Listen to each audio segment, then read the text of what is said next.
तो आज हम बात करेंगे अमेरिका के राष्ट्रपति ट्रंप डोनाल्ड के द्वारा लगाए जाने वाले रेसिप्रोकल टैरिफ के बारे में। सबसे पहले हम समझेंगे कि टैरिफ क्या होता है, उसके बाद हम समझेंगे कि रेसिप्रोकल टैरिफ क्या है, और साथ ही समझेंगे कि रेसिप्रोकल टैरिफ जो अमेरिका के राष्ट्रपति ट्रंप डोनाल्ड ने बढ़ाकर भारत पर 26% कर दिया है, उससे किन किन क्षेत्रों में इंपैक्ट होगा, किन क्षेत्रों में नुकसान होने वाला है भारत सरकार को, और किन क्षेत्रों में हमें लाभ होगा, और किन क्षेत्रों में अमेरिका कभी भी टैरिफ नहीं लगा पाएगा। इन सब के बारे में बात करेंगे। क्या नौकरियां जाएंगी या नौकरियां पैदा होगी। तो सबसे पहले हम समझते टैरिफ क्या होता है।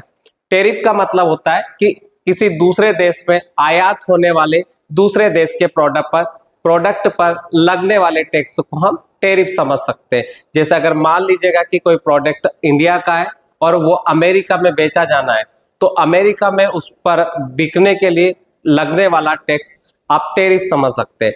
अब रेसिप्रोकल टैरिफ क्या होता है, तो अगर मान लीजिएगा रेसिप्रोकल टैरिफ की अगर हम बात करें, अमेरिका अगर इस पेन को इंडिया में बेचता है तो उसके ऊपर हम 5% टैक्स लगाते हैं, और ऐसा कैसा ही पेन हम भी अमेरिका में बेचते हैं या किसी दूसरे प्रोडक्ट को हम बेचते हैं, तो अमेरिका भी इसके ऊपर 5% टैरिफ लगाता है। तो इसको हम रेसिप्रोकल टैरिफ बोल सकते हैं। अगर सीधे शब्दों में समझे तो इसका मतलब होता है टीट फॉर टैट, मतलब जैसे का तैसा।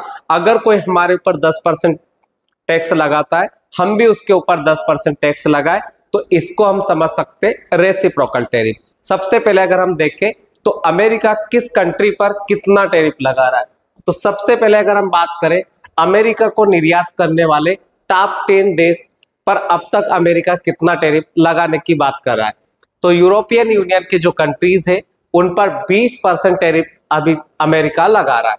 चाइना की बात करें तो 34% टैरिफ चाइना यहाँ पर लगा रहा है। उसके बाद अगर हम बात करें जापान की, तो जापान पर 24% टैरिफ अमेरिका लगा रहा है। वियतनाम पर 46% और साउथ कोरिया पर 26%, ताइवान के ऊपर 32% और हमारे कंट्री के ऊपर 26% टैरिफ ये लगा रहा है, जो कि बहुत ज्यादा हो गया है। क्योंकि पिछली बार की अगर हम बात करें, इसके पहले की अगर हम बात करें, तो ये टैरिफ 5 से 7% के आसपास लगता था, और इंडिया अमेरिका के ऊपर जो लगाता है लगभग औसत 37.5% के आसपास इंडिया लगाता है। स्विट्जरलैंड की अगर हम बात करें तो 32%, थाईलैंड पर 37% और मलेशिया को 24% यहाँ पर टैरिफ लगाया गया है।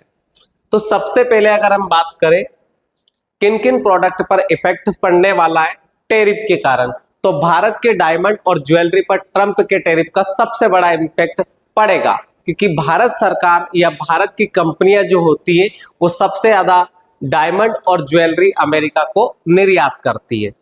अगर हम देखें भारत से अमेरिका को 11.88 अरब डॉलर का सोना, चांदी और हीरा निर्यात होता है।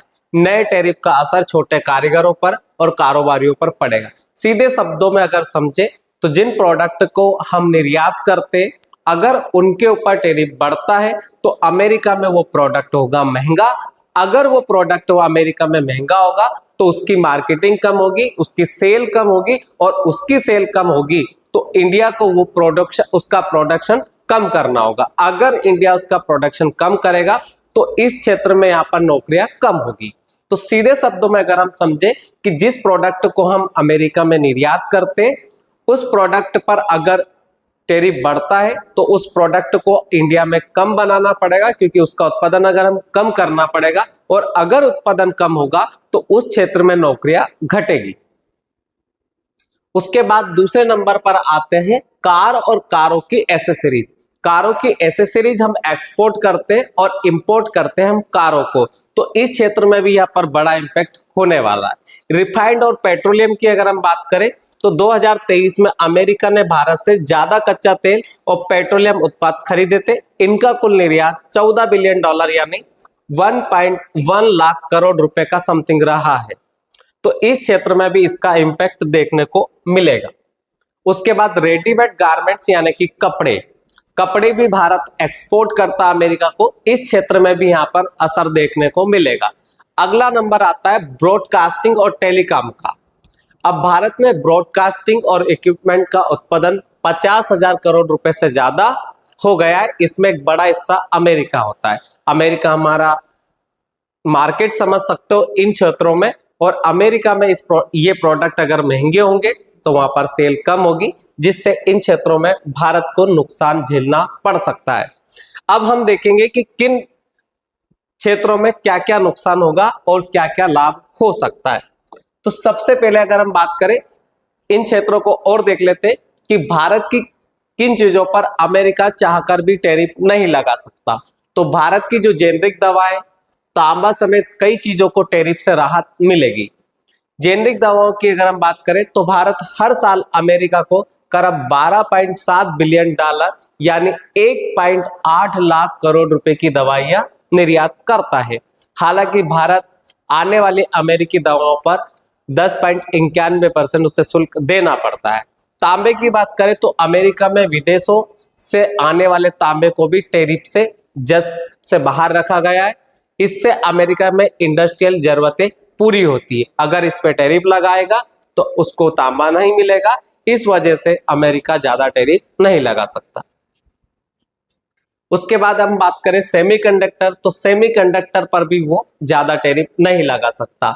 उसके बाद में अगर हम बात करें लकड़ी के सामानों पर भी, तो लकड़ी और इससे बने उत्पादों को भी टैरिफ लिस्ट से अभी हाल फिलहाल के लिए बाहर रखा गया है। अब हम देखेंगे कि कौन से क्षेत्र में कितना बेनिफिट होगा और क्या नुकसान होगा। तो क्षेत्र की अगर हम बात करें एक्सपोर्ट में, मतलब निर्यात में, तो लाभ की अगर हम बात करें तो अमेरिका पर निर्भरता कम होगी। भारत यूरोप, अफ्रीका और दक्षिण पूर्व एशिया जैसे नए बाजारों की तलाश करेगा। कहने का मतलब ये कि अभी तक हम बहुत सारे प्रोडक्ट ओनली अमेरिका को एक्सपोर्ट करते हैं। अब अमेरिका में अगर वो प्रोडक्ट महंगा बिकेगा, कहने का मतलब अमेरिका उस पर टैरिफ लगा देगा तो प्रोडक्ट कम बिकेगा। तो भारत क्या करेगा, उस प्रोडक्ट को अमेरिका के बजाय किसी अदर कंट्री में सेल करने की सोचेगा। तो भारत एक नया मार्केट ढूंढेगा जो भविष्य के लिए अच्छा होगा। तो हम नए देशों के साथ व्यापार बढ़ा सकते हैं जो लंबे समय के लिए हमें बेनिफिशियल होगा। नुकसान क्या होगा? अमेरिका सबसे बड़ा एक्सपोर्ट बाजार है भारत का। 2023-24 में 77.5 बिलियन डॉलर और 77.5 बिलियन डॉलर का हम इसमें मार्केट करते हैं। 26% टैरिफ से इलेक्ट्रॉनिक्स में 15.6%, हीरे जवाहरात में 11.5% और मशीनरी का व्यापार घट सकेगा। हमारा सामान महंगा होगा जिससे एक्सपोर्ट कम होगा और व्यापारियों को नुकसान होगा। और दूसरी सबसे बड़ी बात है कि इन क्षेत्रों में नौकरियां कम होगी। अगर कोई प्रोडक्ट बिकेगा कम तो वो बनाना कम पड़ेगा, और अगर बनाना कम पड़ेगा तो उसमें वर्कर कम लगेंगे। इस वजह से यहाँ पे नौकरियां कम हो सकती है। उसके बाद दूसरे क्षेत्र की अगर हम बात करें, ऑटोमोबाइल सेक्टर हो गया, कपड़ा सेक्टर हो गया, इलेक्ट्रॉनिक्स हो गए। तो लाभ की अगर हम बात करें तो घरेलू उत्पादन को बढ़ावा मिलेगा। मेक इन इंडिया के तहत ऑटो पार्ट्स और इलेक्ट्रॉनिक्स में आत्मनिर्भरता बढ़ सकती है। अमेरिका का रास्ता बंद होने से अपने उद्योग मजबूत होंगे, क्योंकि बहुत सारी चीजें हम वहां से एक्सपोर्ट करवाते, इंपोर्ट करवाते हैं। अगर हम वो नहीं करवाएंगे तो हम उसका प्रोडक्शन बढ़ा सकते हैं। नुकसान क्या होगा? ऑटो पार्ट्स पर पहले 25% टैरिफ लगता था, अब 26% और जुड़ेगा। कपड़ा उद्योग में वियतनाम और बांग्लादेश से टक्कर बढ़ेगी और छोटे इलेक्ट्रॉनिक्स निर्माता मुश्किल में पड़ेंगे। हमारे उद्योगों की प्रतिस्पर्धा कमजोर होगी और छोटे व्यापारी प्रभावित होंगे। अगर हम बात करें नौकरियों की, तो नौकरियों की सीधी सी सिंपल सी बात मैं आपको बता देता हूं। जिन प्रोडक्ट को हम एक्सपोर्ट करते हैं, जिन प्रोडक्ट को हम अमेरिका को एक्सपोर्ट करते हैं, वहां पे नौकरियां घटेगी, और जिनको इंपोर्ट करते हैं वहां पे नौकरियां बढ़ सकती है। उसके बाद अगर हम बात करें अर्थव्यवस्था, तो लाभ अगर हम देखें तो रुपयों को मजबूत करने के लिए सरकार और आरबीआई कदम उठा सकते हैं, जिससे आयात सस्ता हो सकता है और अर्थव्यवस्था स्थिर हो सकती है। मतलब सरकार अपने स्तर से काम कर सकती है। सही नीतियों में हम रुपए को संभाल सकते हैं। उसके बाद अगर हम देखें कैसे संभाल सकते हैं, हम चाहे तो अमेरिका के प्रोडक्ट पर भी कम टैरिफ कर सकते हैं, और अमेरिका भी इंडिया के प्रोडक्ट पर टैरिफ कम कर सकता है। और अभी हाल ही में आपने देखा होगा कि अमेरिकन जो कारें होती थी, जो 1600 सीसी के आसपास की कारें होती थी, उन पर भारत सरकार ने टैरिफ कम किया है। और अमेरिका ने भी हम पे थोड़ा कम टैक्स लगा, ओनली 26%। बाकी कंट्रियों पर उसने 54% 34% तक का टैरिफ लगाया।